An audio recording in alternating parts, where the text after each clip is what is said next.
Hey guys, Andrew here from the Aussie Red Show, and I just wanted to. I was hoping to get Daz in, but yeah, life he's busy again. So I thought I will jump on, do a quick update of the Leeds, Nottingham Forest, and the West Ham game. So for me, starting off with the Leeds game, best game of the season. Tempo, pressing, counter pressing, wasn't a marvelous game. Great game. I mean, there's not much I can say about it that hasn't already been said. By far the best game of the season. Everything just worked. Everything just clicked. It could have been more than 6. Could have been 9. The starting lineup was perfect.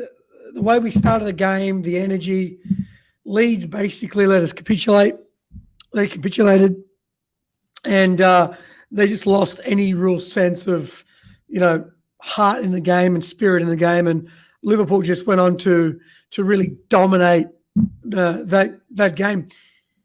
Nottingham Forest, not so much. I mean, the one thing I'll say about Forest game is they had 2 lucky deflections, but Liverpool really didn't find a whole lot of rhythm. They didn't really find a lot of tempo.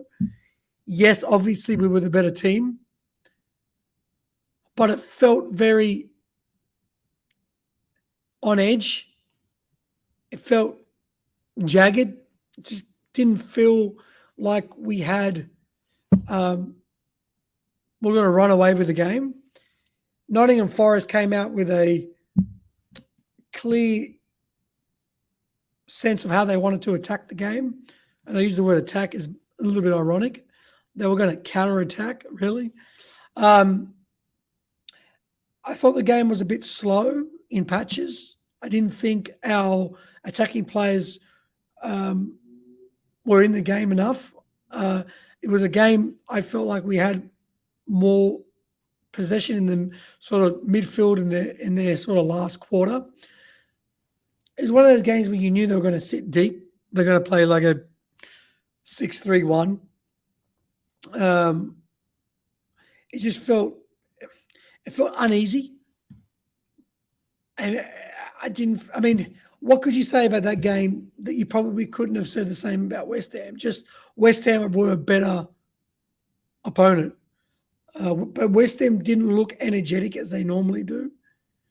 I felt out of the 3 games, I felt even though Liverpool was better than West Ham,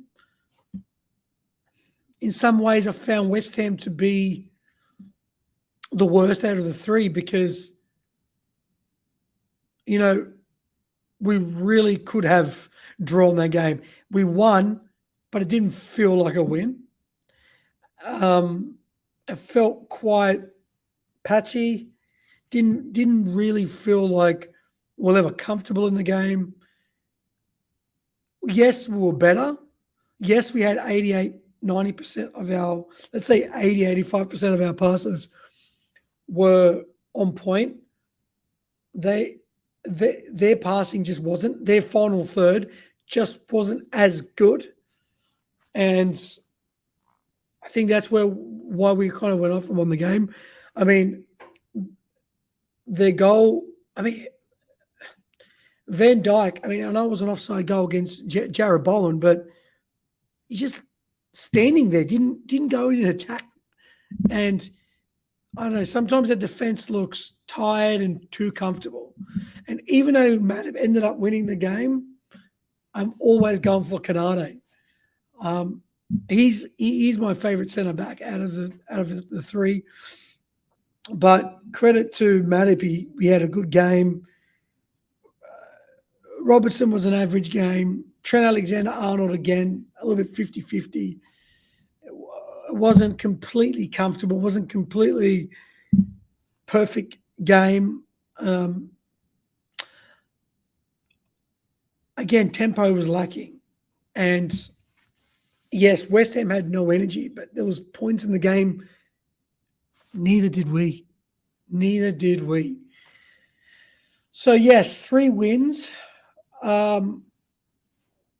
Not with the exception of Leeds, not the most convincing wins. And West Ham, we won. It was great. Didn't feel like a win. It just didn't. It just didn't. I thought the midfield is tired. The midfield, Jordan Henderson missed the back pass. He's just, it's looking tired and lack of, if you ask me, in the transfer market, 90% of our risk probably throw the entire kitchen sink at the midfield. I mean, who else? I mean, if we can get some reinforcements in defense, fine. Joe Gomez is a little bit 50-50, so, replacing him would make sense. But if we can get maybe another centre back in that can really push the three, fine. But at this point, where we're at, I'm throwing all our resources in midfield. That midfield needs to be rejuvenated. We need the Wijnaldum, the Wijnaldum 2.0, maybe 3.0. I don't think we need to put in more money into the attacking. Obviously, it's always great to add another winger, potentially. If we can, great. Obviously, there would be positions where we're going to have to fill eventually anyway. But the most urgent is their centre midfield positions. And so far, who we linked to, we have so many players. I think we need a Declan Rice. We need a Wijnaldum 3.0.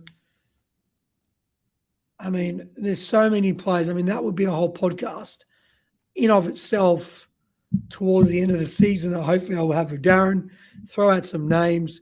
It's really sort of hard to know exactly which player will fill those gaps. But if Klopp is going to continue with his style, more or less, then we need to replace the players that we lost, the Lallanas, starting off the Gegenpress, the Wijnaldums, and obviously even Henderson and Fabinho's. They're getting old. They're not putting in the same.